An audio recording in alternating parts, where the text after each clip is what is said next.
Welding जो है, welding, इसको हम क्लासिफाई किस तरह से करेंगे, वेल्डिंग को किस तरह से क्लासिफाई करेंगे उसको एक एक करके ध्यान से मेरे साथ लिख लीजिए। थोड़ा सा टाइम कंज्यूमिंग है, लेकिन आप इस चीज को बड़े ध्यान से करेंगे ताकि आपको कभी भी कोई भी प्रॉब्लम ना आए। ओके जी, चलिए। तो हमारे पास जो वेल्डिंग है, सबसे पहले हम आ जाते हैं इसके अंदर दो क्लासिफिकेशन, एक कहते हैं फ्यूजन वेल्डिंग और प्लास्टिक वेल्डिंग। एक होती है फ्यूजन वेल्डिंग, फ्यूजन वेल्डिंग, और दूसरी होती है प्लास्टिक वेल्डिंग। ओके, दूसरी होती है प्लास्टिक वेल्डिंग। ओके, ये हमारा दो क्लासिफिकेशन मेनली इसके अंदर हमारे पास जो है, ये मेनली क्लासिफिकेशन बनेगी। फ्यूजन वाली जो है वो उसको हम कहेंगे non pressure welding. Non pressure, इसके अंदर हम प्रेशर नहीं लगा रहे हैं, इसके अंदर प्रेशर हम नहीं लगा रहे हैं, ये हमारा आ जाएगा नॉन प्रेशर वेल्डिंग, हमारा आ जाएगा। एक सेकेंड, इसको हम इस तरह से नॉन प्रेशर वेल्डिंग, वेल्डिंग, ये हमारी क्लासिफिकेशन इसकी तरह से भी करी जा सकती है। तो ये क्या है, हमारी प्रेशर वेल्डिंग है, प्रेशर वेल्डिंग है। ओके, ये हमारी क्लासिफिकेशन के अंदर आ जाएगा। चलिए आगे। अब फ्यूजन वेल्डिंग जो है वो किस तरह से आएगी, अलग अलग तरह की, जैसे कि gas welding, arc welding, thermit welding, radiant welding, low temperature welding, ये सारी इसके अंदर आ जाएंगी। तो हमारे पास इसके अंदर गैस वेल्डिंग जो मेन टाइप है उसके बारे में लिख लीजिए, गैस वेल्डिंग, उसके बाद आर्क वेल्डिंग, आर्क वेल्डिंग जो हम, जिसको हम इलेक्ट्रिसिटी की मदद से यूज करते हैं, आर्क वेल्डिंग से। थर्मिट वेल्डिंग, थर्मिट वेल्डिंग, ये सारी पढ़नी है, एक एक करके सारी पढ़नी है हमें, तो टाइम लगेगा, थोड़ा सा आराम से करेंगे। नेक्स्ट है radiant welding, radiant energy welding, radiant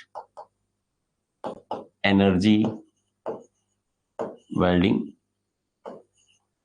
welding. उसके बाद है हमारे पास low temperature welding. Low temperature, जब हम टेम्परेचर कम पे वेल्डिंग करते हैं उसका हमारा लो टेम्परेचर वेल्डिंग, वेल्डिंग। तो हमारे पास इसके अंदर ये आ जाएगा।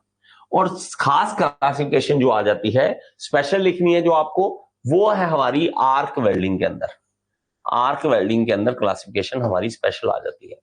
किस तरह से आर्क वेल्डिंग के अंदर, जैसे कार्बन आर्क वेल्डिंग है, मेटल आर्क वेल्डिंग है, देख लीजिए इसको, carbon arc welding, carbon arc welding. Okay, ये हमारे पास आ जाती है।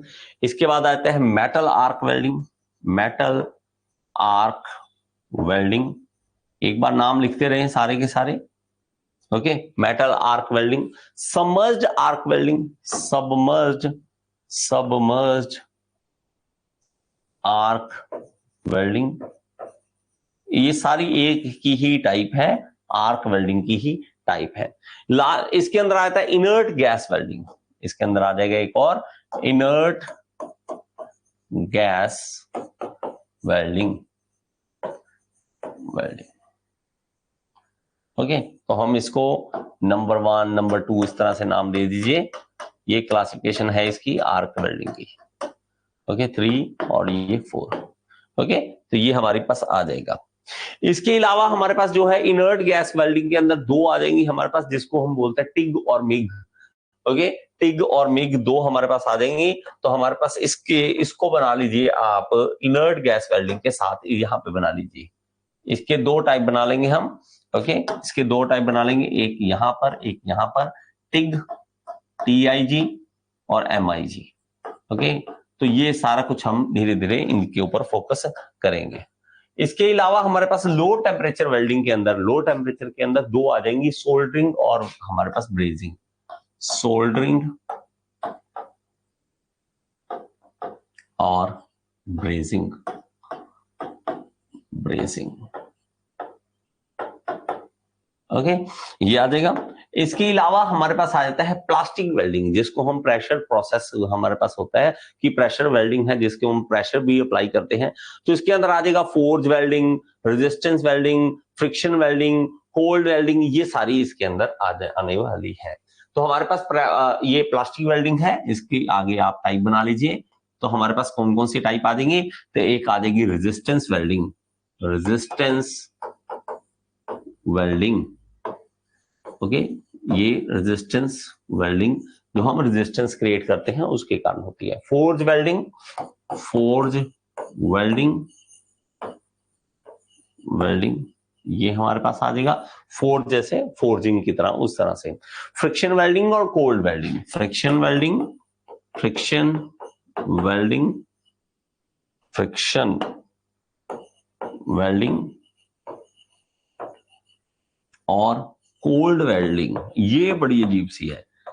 ये आप समझेंगे तो दिमाग कभी नहीं समझेगा इसको, कोल्ड वेल्डिंग क्या होता है। दिमाग में अगर आए कि कोल्ड वेल्डिंग भी कोई चीज है, कोल्ड वेल्डिंग भी कोई एक तरह की वेल्डिंग है, गर्म ही नहीं किया और चीज जुड़ गई, ये इसको हम स्पेस वेल्डिंग भी बोलते हैं, इसको हम स्पेस वेल्डिंग भी बोलते हैं, स्पेस वेल्डिंग। देखिए अब जब आप एक चीज ध्यान करना, मैं ऐसे थोड़ा सा एक एग्जांपल देता हूं, आपको समझ आ जाएगा उसकी मदद से आपको। ये मेरे पास एक मेटल है, ये एक मेटल है, ओके, इसके हमारे पास एटॉमिक स्ट्रक्चर जो है वो मान लीजिए यहां पर एटॉमिक स्ट्रक्चर बीसीसी है और यहां पर भी बीसीसी है। दो एक तरह के जो कंपोनेंट है, जो मेटल्स हैं, वो जुड़ना चाहते हैं एक दूसरे के साथ, क्योंकि उसके भी स्ट्रक्चर वही है, उसकी भी वही है, अगर आपस में लाएं तो वो तो जुड़ जाना चाहिए, लेकिन जुड़ता नहीं है। क्यों उस जुड़ता इसलिए नहीं है कि भाई साहब यहां पर इसके अंदर ऊपर यहां पर एयर की लेयर आ जाएगी, यहां पर भी आ जाएगी, यहां पर सारा एनवायरमेंट है, हवा में है, यहां एनवायरमेंट में हम जब देखते हैं तो ये नहीं जुड़ता, एटमॉस्फेयर के अंदर नहीं जुड़ता। लेकिन ये हुआ है एक एक्सीडेंट की तरह स्पेस में, स्पेस क्राफ्ट का जो बाहर गए हैं, भाई स्पेस में है, वहां पे हुआ है कि ओपन स्पेस में जब वो चीज एक दरवाजा खोल रहे थे और दरवाजा दूसरे मेटल के साथ जुड़ा, गेट जो है दूसरे गेट के साथ जुड़ा, इस तरह से वो आपस में वेल्ड हो गया, जुड़ गया आपस में। दो पीसेस ऐसा समझ लीजिए स्पेस में आपने लाए और आपस में एक दूसरे में जोड़े। जब यहाँ पे कोई भी आपस में कोई भी गैप नहीं है, कोई भी स्पेस नहीं है जो इसमें रहे इन दोनों के बीच, वो एक दूसरे की तरह एटम, ये कहते हैं मेरे भाई, ये मेरा भाई, दोनों भाई आपस में जुड़ जाते हैं और वेल्डिंग हो जाती है। आप सोच सकते हो ये चीज दिमाग में कभी आ सकता है ये? तो देखा जाए अगर एक पानी की बूंद है, छोटी सी एक पानी की बूंद यहाँ पर है, अगर पानी यहाँ पे ड्रॉप और ये दोनों आपस में आते हैं तो दोनों ऐसे पानी की बूंदें चलती हैं इस तरह से, तो धीरे धीरे ये देखोगे तो आपस में जुड़ जाती हैं पानी की बूंदें। ये कैसे जुड़ जाती हैं, ये कैसे जुड़ जाते हैं? एक दूसरे के सेम मॉलिक्यूल्स जो अट्रैक्ट कर रहे हैं और जुड़ रहे हैं आपस में।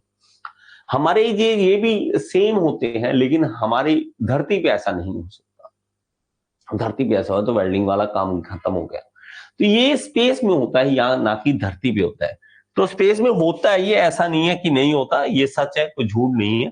आप कहोगे सर ये झूठ तो नहीं बोल रहे कहीं, तो ये झूठ नहीं है, ये सच है, सच में ऐसी बातें होती हैं, ये सच है।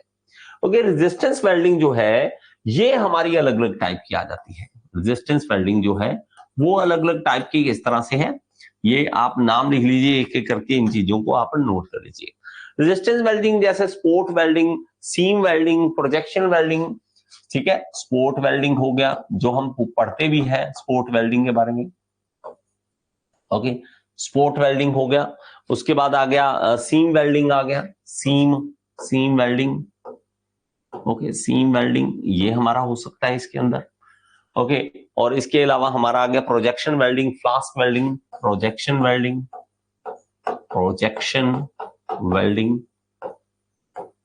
Okay, flask welding, flask welding ये हमारी एक टाइप आ जाएगी, ओके। और लास्ट टाइप जो है वो है परक्यूशन वेल्डिंग, परक्यूशन वेल्डिंग। तो ये कुछ टाइप्स हैं, क्लासिफिकेशन है जो वेल्डिंग की हमने पढ़नी है, वेल्डिंग के बारे में हमें जानना है। क्लासिफिकेशन काफी अच्छी है और इसके अलावा भी कई बार आपको क्लासिफिकेशन बहुत अलग अलग तरह की क्लासिफिकेशन मिल सकती है। तो ऐसा नहीं है कि क्लासिफिकेशन एक ही तरह से होती है, क्लासिफिकेशन अलग अलग तरह से की जा सकती है। जो अलग अलग तरह की क्लासिफिकेशन है वो आपको कहीं ना कहीं आप देखोगे अलग अलग बुक में अलग अलग मिल जाती है। जैसे मैंने ये वाली क्लासिफिकेशन की है, इसी तरह से और क्लासिफिकेशन किस तरह से हो सकती है, जैसे कि ऑटोजेनस कौन सी वेल्डिंग है, होमोजेनस कौन सी है, हेट्रोजेनस कौन सी है, इनका अलग से टाइप बन सकता है। ये मैं लिखवा दूं क्या आपको, ये लिखवा दूं क्या आपको? ओके, एक बार लिख लीजिए, मैं आपको इसी तरह से आपको क्लासिफिकेशन जो है वेल्डिंग की और ज्यादा भी लिखवा देता हूं। ओके, वेल्डिंग की और क्लासिफिकेशन देखिए, क्लासिफिकेशन और भी है, ऐसी नहीं है कि एक ही तरह की है। क्लासिफिकेशन ऑफ वेल्डिंग और किस तरह से कर सकते हैं ये देखिए, तो हमारे पास टाइप अलग तरह की क्लासिफिकेशन किस तरह से हो सकती है, क्योंकि आपको पूछा कुछ भी जा सकता है। ठीक है, आपको एक बार चार्ट बना होगा ना, तो आप फायदा में ये रहोगे कि आपको लिखना, याद करना, दिमाग में छापना आसान रहेगा। तो सबसे पहले आ जाता है सॉलिड स्टेट, सॉलिड स्टेट। ठीक है, सॉलिड स्टेट वेल्डिंग के अंदर ऑटोजिनस हम देखेंगे। सॉलिड स्टेट वेल्डिंग के अंदर हम ऑटोजिनस, ऑटोजिनस इसको नाम लिख लीजिए इस तरह से, ऑटोजिनस वेल्डिंग। ओके, जैसे मैंने आपको ऑटोजेनस का बोला था, जहां पे फिलर मटेरियल का यूज नहीं होता है, no filler material is required, इसको आप इस तरह से लिख लेंगे। Okay, no filler material is required, no filler is required. Okay, required किस तरह से, इसके अंदर क्लासिफिकेशन आ जाएगी, जैसे कि एक्सप्लोसिव वेल्डिंग है, एक्सप्लोसिव पूरा धमाका करके एक्सप्लोसिव वेल्डिंग है।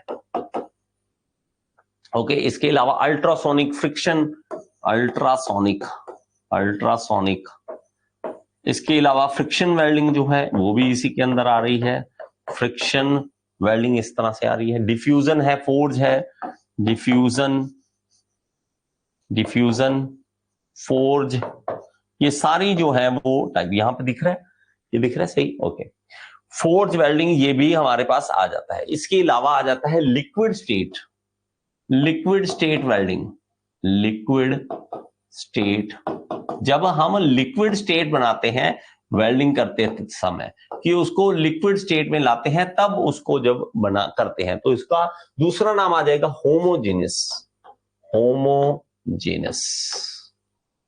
ओके, होमोजेनस वेल्डिंग भी बोल देंगे इसको, जैसे मैंने आपको इसीलिए पहले बता दिया कि होमोजेनस वेल्डिंग हम किसे कर देते हैं। और इसके अंदर टाइप बहुत सारी आ जाती है, जैसे कि आर्क वाली आ जाएगी, रेजिस्टेंस वाली आ जाएगी, केमिकल वाली आ जाएगी। इसको आप इस तरह से लिख लीजिए, 3 टाइप आगे बना लीजिए इसकी, और 3 टाइप में पहले आ जाएगा आर्क वाली, ओके, और दूसरा आ जाएगा हमारे पास रेजिस्टेंस वाली, रेजिस्टेंस वाली, ओके, और तीसरा हमारे पास आ जाएगा केमिकल वाली, केमिकल, केमिकल। ओके, तो हमारे पास जो है आर्क में हम देखेंगे टिग आ गया, फ्लक्स कोड आ गया, टिग आ गया, फ्लक्स कोड वेल्डिंग आ गया, फ्लक्स कोड। ओके, ये नाम लिख लीजिए एक बार, उसके बाद धीरे धीरे हम करते रहेंगे। और उसके अलावा आ जाएगा सबमर्ज्ड और मिग, सबमर्ज्ड आ जाएगा, थोड़ा ऊपर कर लें इसे, ठीक है, सॉरी, चलिए अब देखते हैं, सबमर्ज्ड आ जाएगा, सबमर्ज्ड, और मिग आ जाएगा, मिग। ये हमारे पास वेल्डिंग के कुछ टाइप्स हमारे पास आर्क वाले आ जाएंगे, आर्क वाले। इसके अलावा रेजिस्टेंस में देखेंगे स्पोर्ट आ जाएगा, सीम आ जाएगा, कंटिन्यूस आ जाएगा, spot welding, continuous welding, continuous, seam welding आ जाएगा। ये सारी जो वेल्डिंग है रेजिस्टेंस वाली, वो हमारे पास किसी होमोजेनस वाले में आ जाएगी। इसके अलावा हमारे पास आ जाएगा केमिकल, केमिकल में थर्मिट और गैस वेल्डिंग, थर्मिट, थर्मिट और गैस वेल्डिंग हमारे पास इसके अंदर आ जाएगा। अब आ जाते हैं और ज्यादा आगे चलते हैं, और ज्यादा हम चीजों को समझेंगे। ओके, और हमारे पास आ जाएगा टाइप नेक्स्ट जो है, यहां पर आप लिख लीजिए हेट्रोजीनियस, हेट्रोजेनस, ये हमारे पास टाइप आ जाएगी। हेट्रोजेनस हमारे पास सॉलिड भी हो सकता है और लिक्विड भी हो सकता है, सॉलिड भी और लिक्विड भी, दोनों स्टेट में हमारे पास हो सकता है, दोनों स्टेट में हमारे पास हो सकता है, जिसको हम हेट्रोजेनस भी बोलेंगे। ब्रेजिंग, ब्रेज वेल्डिंग और सोल्डरिंग, ब्रेजिंग, ब्रेजिंग, सोल्डरिंग, ये सारी इसके अंदर टाइप आ जाएगी, सोल्डरिंग। ओके, तो ये हमारे पास आ जाएगा। तो ये क्लासिफिकेशन है वेल्डिंग की अलग तरह से। जी गुड मॉर्निंग जी भीम सिंह। ओके, तो हमारे पास अलग तरह की टाइप आ जाती है, अलग अलग तरह से क्लासिफिकेशन है। ये क्लासिफिकेशन भी सही है, वो क्लासिफिकेशन भी सही है, कोई प्रॉब्लम नहीं है उनमें, दोनों एक जैसी क्लासिफिकेशन है, कोई उसमें कोई दिक्कत नहीं है। बस हमें ये देखना है कौन सी, इसमें से कुछ भी पूछ सकता है। ये आपके लिए रामबाण है, 2 पेज लगाइए, दोनों पे चिपका लीजिए दीवार पे, दोनों पेज अलग अलग तरह के क्लासिफिकेशन डालिए। आप मानोगे, आप कई बार इतनी बड़ी बड़ी चीजें पढ़ते रहते हो और आता क्या है, इसमें से छोटी सी चीज पूछ लेंगे, छोटी सी पूछ लेंगे कि हमारे पास लिक्विड स्टेट वेल्डिंग इसमें से कौन सी है, चलो जी नाम बताओ। तो जब हम बड़ी चीजें पढ़ते रहे, बड़े न्यूमेरिकल करते रहे, पता लगे छोटी चीज में नंबर चला गया। तो हमें ज्यादा इन चीजों के अंदर घुसना है ताकि हमें हमारा क्वेश्चन जो है कभी गलत ना हो। ओके, ये क्लासिफिकेशन थी वेल्डिंग की।